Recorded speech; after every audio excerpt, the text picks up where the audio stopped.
4.5 लाख मदरसे पूरे हिंदुस्तान के अंदर, 4.5 लाख मदरसे, 50 लाख से ज्यादा उलमा, 20 करोड़ से ज्यादा मुसलमान। कभी मुहासिबा किया है, कभी हिसाब लिया है? 4 लाख से ज्यादा मदरसे, 50 लाख से ज्यादा मौलाना, और नमाजियों का परसेंटेज सिर्फ 2%। इन 20 करोड़ मुसलमानों में मस्जिदों में नमाज का परसेंट अगर जोड़ो तो सिर्फ 2%, जुमे में 5% हो जाता है, रमजान में थोड़ा सा और बढ़ जाता है, क्योंकि मौसम आता है। मौसम है ना, आम का मौसम आया तो आम, मौसम गया तो आम, पता नहीं चलता है। ऐसे ही मौसमी मुसलमानों को आप जानते हो कौन है? जो रमजान के मौसम में नमाज पढ़ते हैं, मौसम गया तो आम और फ्रूट की तरह ये भी बेचारे मस्जिदों से गायब हो जाते हैं। कभी मुहासिबा करा? गुस्सा आ रहा है ना, आना चाहिए। गुस्सा जिंदों को आता है, मुर्दों को नहीं आता। आना चाहिए। इस बात पर नहीं आना चाहिए कि एनआरसी लागू होगी, क्या होगा। इस बात पर गुस्सा नहीं आना चाहिए कि एक आदमी इस्लाम छोड़कर दूसरे मजहब में चला गया, नहीं आना चाहिए। उस पर तो अल्लाह का शुक्र अदा करना चाहिए कि बारे इलाह तूने इस्लाम को ऐसे गंदे लोगों से महफूज कर लिया है। उस पर गुस्सा आने की जरूरत नहीं। कुरान से 26 आयतें बदलने चला था, अल्लाह ने दिखा दिया जो कुरान को बदलने की कोशिश करेगा अल्लाह उसको इसी तरीके से बदलेगा। दुनिया में इससे बड़ा मौजज़ा और क्या हो सकता है? हिंदुस्तान में जो हुआ है, चला था कुरान बदलने, अल्लाह ने उसी को बदल दिया। ले, यह है तेरा अंजाम। तो इस पर गुस्सा नहीं आना चाहिए। मैं तो उस अल्लाह का शुक्र अदा करता हूं कि बारे इलाह बहुत अच्छा हुआ है, बहुत अच्छा हुआ है। पहले मुस्लिम बनकर जब इस्लाम के खिलाफ बोलता था तो तकलीफ होती थी, अब गैर मुस्लिम बनकर बोलेगा तो कोई तकलीफ नहीं होगी, इसलिए कि इस्लाम को तो 1400 साल से बराबर दुश्मन गैरों ने नुकसान पहुंचाने की कोशिश की, लेकिन नहीं पहुंचा पाए। तो अब ये क्या कर लेगा? न 3 में न 13 में क्या कर लेगा? कोई हैसियत नहीं है। गुस्सा इस बात पर नहीं आना चाहिए, गुस्सा इस बात पर आना चाहिए कि आपने हिसाब क्या लिया है, हिसाब क्या दिया है। हिसाब जिंदों से लिया जाता है, मुर्दों से नहीं। आप मदरसे का कमेटी है, हिसाब लीजिए। हम जो चंदा देते हैं बताइए कहां खर्च करते हो, कहां लगाते हो, बच्चों पर कितना खर्च होता है, ये हिसाब लेने की जिम्मेदारी आप देते हैं तो आप लीजिए इसका हिसाब। मदरसे वालों को हिसाब देने में शिकायत नहीं होनी चाहिए। तुम कौन होते हो हिसाब लेने वाले? हजरत उमर फारूक जब अमीरुल मोमिनीन बनाए गए और मिंबर पे खड़े होकर खुतबा देने लगे, जैसे ही उन्होंने अल्हम्दुलिल्लाह कहा, एक नौजवान मजमे में खड़ा हो गया, कहने लगा उमर खुतबा नहीं देने दूंगा। कहा क्यों? पहले ये बताओ, आज नया कुर्ता पहनकर आए हो, ये नई कमीज पहन के आए हो, ये नई कमीज तुम्हें कहां से मिली है? तुम्हारी तनख्वाह तो बैतुल माल से इतनी नहीं है कि उसमें तुम नया कपड़ा सिला सको।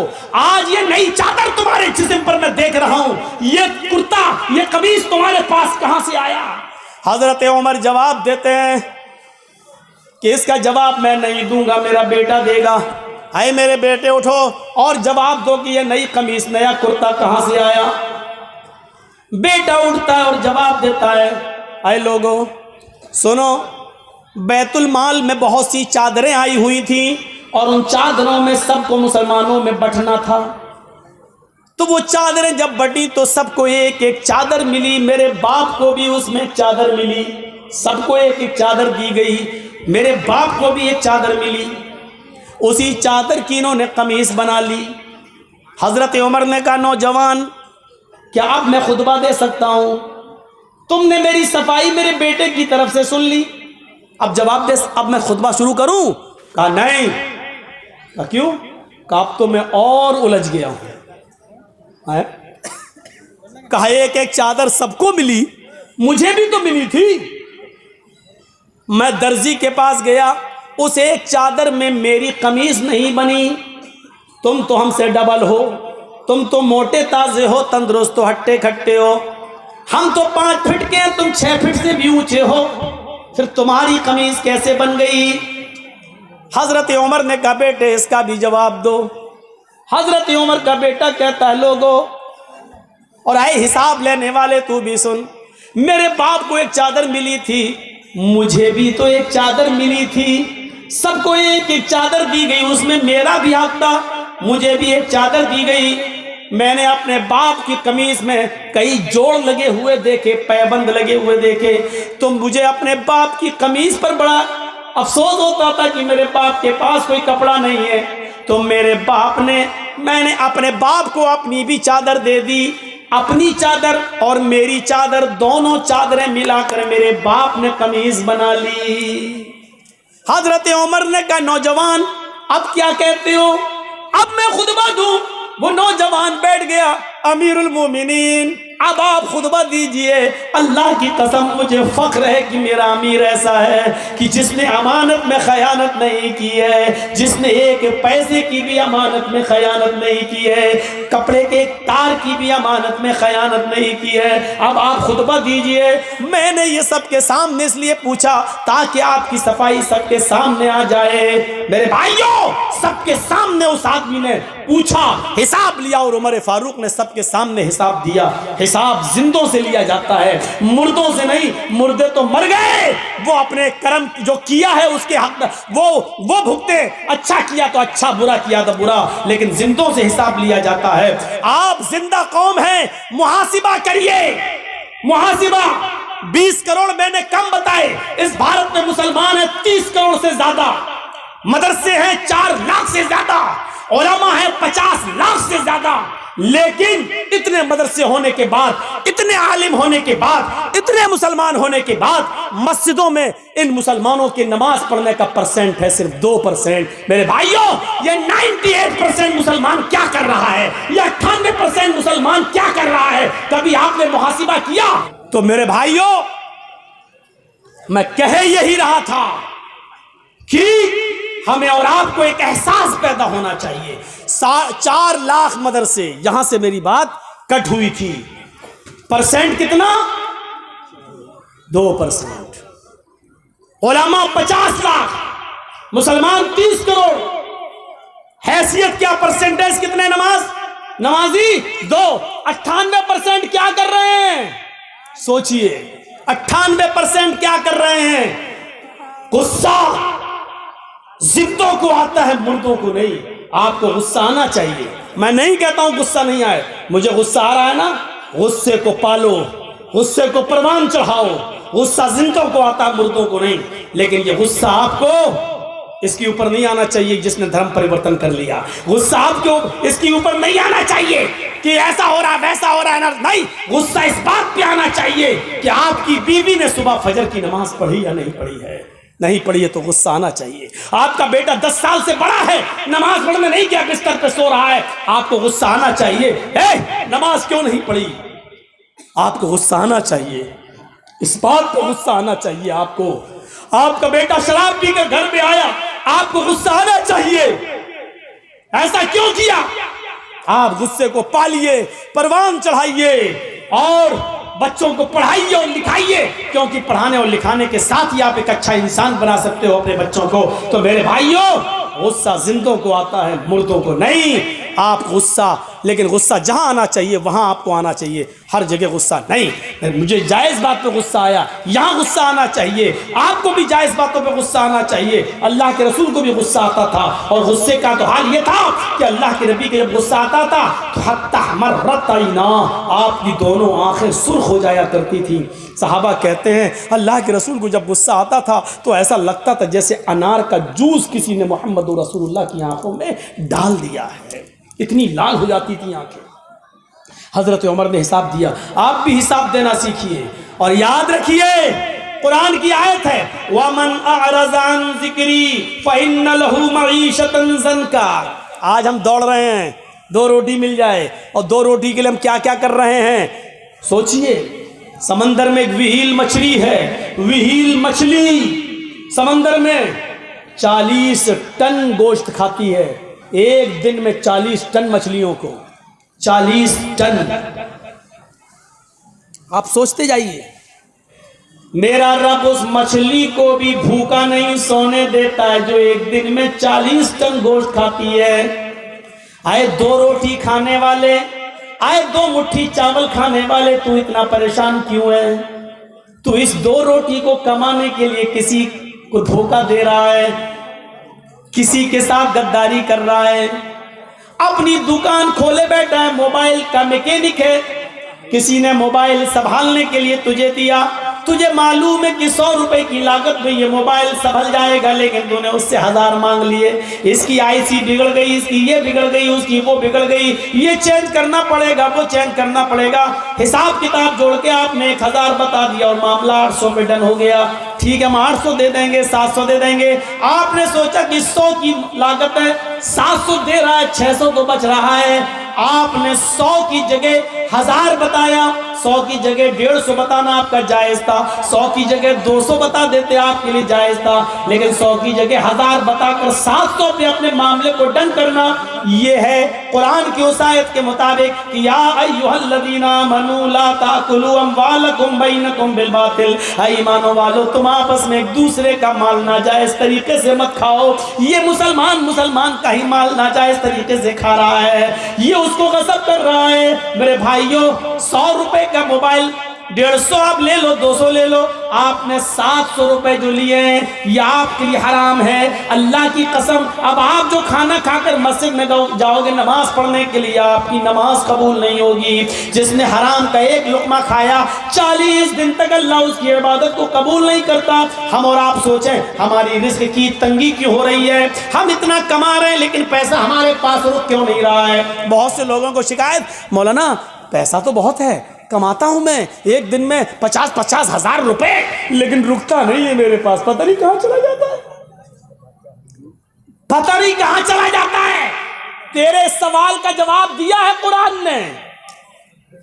भाई हर आदमी को यही शिकायत है ना, पैसा तो आता है मौलाना, मेहनत तो करता हूं, 500-600 हजार रुपए रोज कमाता हूं, लेकिन यार जितना कमाता हूं शाम तक कुछ नहीं बचता, मेरे हाथ में नहीं रहता है। कभी बेटा बीमार, कभी बेटी बीमार, कभी बाप बीमार, कभी अम्मा बीमार, कभी बीवी बीमार, या रुकता नहीं है। तेरे सवाल का जवाब मौलवी के पास नहीं, कुरान में मौजूद है। वमन अअरज़ा अन ज़िक्री फ़इन्न लहू मईशतन ज़ंका। तुम अल्लाह के जिक्र से मुंह मोड़ोगे, एराज करोगे, तो अल्लाह कहता हम तुम्हारी रोजी को तंग कर देंगे। आइए 2-3 मिसालें सुन लीजिए, बड़ी अच्छी मिसालें दे रहा हूं। ये रोजी को तंग करना ये क्या है और जिक्र से मुराद क्या है। वमन अअरज़ा अन ज़िक्री, जिक्र से मुराद नमाज। अल्लाह ने सूरह जुमा में फरमाया फ़इज़ा क़ुज़ियतिस सलात या अय्युहल्लज़ीना आमनू इज़ा नूदिया लिस्सलाती फसअऊ इला ज़िक्रिल्लाह। जब तुम्हें जुमे की नमाज के लिए, जुमे की अजान के लिए बुलाया जाए, जुमे की अजान जब दी जाए, पुकारा जाए जुमे की नमाज के लिए, तो क्या कहा, फसअऊ इला ज़िक्रिल्लाह, तो तुम दौड़ पड़ो अल्लाह के जिक्र के लिए। इससे मुराद क्या है, नमाज के लिए, तो तुम चलो नमाज के लिए, जिक्र से मुराद नमाज। यहां अल्लाह ने क्या कहा, वमन अअरज़ा अन ज़िक्री, जिसने मेरे जिक्र से एराज किया, मुंह मोड़ा, तो क्या कहा, फ़इन्न लहू मईशतन ज़ंका, हम उसकी रोजी तंग कर देंगे। एक बात याद रखिएगा, बहुत बहुत बहुत बड़े पॉइंट की बात बता रहा हूं आपको। अल्लाह ने यहाँ ये नहीं कहा कि नमाज छोड़ोगे तो रोजी तंग कर देंगे। छोड़ने वाले का तो वो तो मुसलमान ही नहीं है, वो अपने आप को मुसलमान समझता रहे। मेरे भाइयों, अल्लामा इब्न बाज ने फतवा दिया है, सऊदिया के सबसे बड़े मुफ्ती ने, कि अगर बेनमाजी मर जाए तो उसकी जनाजे की नमाज न पढ़ी जाए, उसको मुसलमानों के कब्रिस्तान में दफन न किया जाए। एक औरत ने अब्दुल्ला इब्न बाज सऊदिया के मुफ्ती से सवाल किया कि मेरा शौहर बेनमाजी है, उसको मैं 2 साल से समझा रही हूं लेकिन वो फिर भी नमाज नहीं पढ़ता है, तो क्या मेरा अपने शौहर के साथ रहना जरूरी है? फरमाया बिल्कुल नहीं, 1 सेकंड में तुम अपने शौहर से अलग हो जाओ। उसने फिर पूछा कि मेरा शौहर मुझे तलाक नहीं दे रहा है, मैं क्या करूं? अब्दुल्ला इब्न बाज ने फतवा दिया, तलाक की जरूरत ही नहीं है, क्योंकि तेरा शौहर 2 साल से नमाज नहीं पढ़ रहा है। जब वो मोमिन ही नहीं है, तू मोमिन है। मोमिन औरत किसी काफिर के साथ रह नहीं सकती है, वो तलाक नहीं दे रहा है, मत देने दे। ये निकाह अपने आप ऑटोमेटिक फिस्क हो जाता है। लिहाजा तू एक इद्दत हैज का गुजार, एक पीरियड गुजार, यानी 1 महीना तुझे आएगा, बस एक पीरियड गुजारने के बाद तू अपना दूसरा निकाह कर ले किसी मोमिन से। तलाक की जरूरत ही नहीं है, क्योंकि वो तेरा शौहर ही नहीं है। मेरे प्यारे साथियों, गौर करो अल्लाह ने यहां क्या कहा है। तो नमाज छोड़ना तो अलग चीज है, उसके बारे में हम नहीं कह रहे हैं। वमन आरज़ान जिक्री, जिसने मेरे जिक्र से एराज किया। ये एराज क्या होता है सुनिए, दिल चाहता कि आज तुम्हें बताऊं। सुनो, एराज क्या होता है। जिसने मेरे जिक्र से यानी मेरी नमाज से एराज किया, फ़इन्न लहू मईशतन ज़नका, हम उसकी रोजी तंग कर देंगे। वनहशुरुहु यौमल क़यामति अमा, और क़यामत के दिन उसको अंधा उठाएंगे। उसकी आंखें नहीं होंगी, आंखें होंगी लेकिन देख नहीं सकता, अंधा उठेगा। कौन? नमाज छोड़ने वाला नहीं, नमाज से एराज करने वाला। एराज करना क्या हुआ? एक मिसाल तो यही मिल गई। ये एराज करना है, जैसे एक औरत का बच्चा खो गया और अम्मा को फिक्र ही नहीं बच्चे की, वो अपनी चूड़ी में लगी हुई है, वो अपनी चप्पल दिखा रही है, कितने की, ये तेरी बिंदी कितने की, ये साड़ी कितने की। इसको कहा जाता है कि इसने अपने बच्चे से एराज किया है। ये है, यानी बच्चे को फेंका नहीं है, हटाया नहीं है, छोड़ा नहीं है, लेकिन बच्चे की फिक्र नहीं है। ये क्या हुआ? एराज करना। मसलन एक बच्चा, दूध पीता बच्चा बिस्तर पे रो रहा है, मां को मालूम है कि भूखा है, लेकिन उठाकर अपने बच्चे को अपनी पिस्तान से लगा के दूध नहीं पिला रही है, बल्कि वो टीवी देख रही है। वो रो रहा है, ये सीरियल निकल जाएगा तो वो रो रही। इसको कहते हैं कि इसने अपने बच्चे से एराज किया है। देखो, बच्चे को छोड़ नहीं रही है, फेंक नहीं रही है। इसी तरीके से नमाज से एराज करना क्या है? नमाज को आदमी इनकार नहीं कर रहा है कि नमाज नहीं पढ़ना चाहिए, पढ़ता है, लेकिन अजान हो रही है मस्जिद की तरफ नहीं आ रहा है, अजान हो रही है कैरम बोर्ड खेल रहा है, अजान हो रही है मैच देख रहा है, अजान हो रही है टीवी में मसरूफ है। एक आदमी के घर में आग लग गई है, उसका घर जल रहा है, लेकिन वो आदमी क्रिकेट खेल रहा है, क्रिकेट खेल रहा है, अब घर जल जाए, जबकि उसको फिक्र होनी चाहिए दूसरे घर की, इंतजाम करने की, आग बुझाने की, लेकिन वो ना आग बुझा रहा है, ना आ रहा है, बल्कि मैच खेलने में मसरूफ है या किसी और काम में मसरूफ है। तो इसको क्या कहेंगे? इसने अपने घर से एराज किया है। मान लीजिए जर्जी साहब की बीवी एडमिट हो जाए, डिलीवरी हो रही हो, डॉक्टर कहे मां या बच्चे में से किसी एक को बचाया जा सकता है, जर्जी साहब भाटोल में स्पीच दे रहे हैं। ठीक है डॉक्टर साहब, जो होगा होगा, वो तो तकदीर में, मरना होगा मरेगी, जिंदा होगी, और हम जलसा करने में लगे हैं, दूसरों को लगा दिया। ये हुआ बीवी से एराज करना। अरे जलसे बाद में हो जाएंगे, पहले तुम इंसानियत निभाओ वहां जाकर। तो एराज समझ गए ना? बच्चे को दूध की जरूरत है, मां रो रहा है और मां देख रही है, कभी सास भी कभी बहू थी, नाटक। तो क्या कहा जाएगा कि ये बच्चे से एराज कर रही है। कुरान ने यही कहा, वमन अअरज़ अन ज़िक्री फ़इन्न लहू मईशतन ज़नका, जो भी अपने मेरे जिक्र से एराज करेगा, नमाज से एराज करेगा, हम उसकी रोजी को तंग कर देंगे। वो आदमी कमाएगा लेकिन उसकी कमाई उसके पास रुकेगी नहीं। आज जिनके घरों में पैसा रुकता नहीं, आता तो बहुत है लेकिन रुकता नहीं, कभी बच्चा बीमार, कभी बीवी बीमार, कभी बेटी बीमार, कभी इसमें खर्च, कभी उसमें खर्च, वो अपने गरीबानों में झांके। ऐसा तो नहीं कि नमाज के वक्त वो चाय की होटलों में बैठे हों, नमाज के वक्त कैरम बोर्ड खेल रहे हों, नमाज के वक्त खेत जोत रहे हों, नमाज के वक्त मस्जिद के बजाय वो किसी और काम में लगे हुए हों, क्योंकि कुरान ने कहा है जो नमाज से एराज करेगा वो हम उसकी रोजी को तंग कर देंगे। ये रोजी तंग, ये तो दुनिया में होगा, रोजी तंग दुनिया में होगी, और आखिरत में इसकी सजा क्या होगी? व नहशुरुहु यौमल क़यामति आमा, और क़यामत के दिन हम उसको अंधा उठाएंगे। वो कहेगा अल्लाह दुनिया में तो मैं बीना था, देखता था, लेकिन आखिरत में तूने मुझे अंधा क्यों कर दिया, आखिरत में तूने मुझे अंधा क्यों उठाया। वो ये बात कहेगा, इस बात का ऐलान करेगा।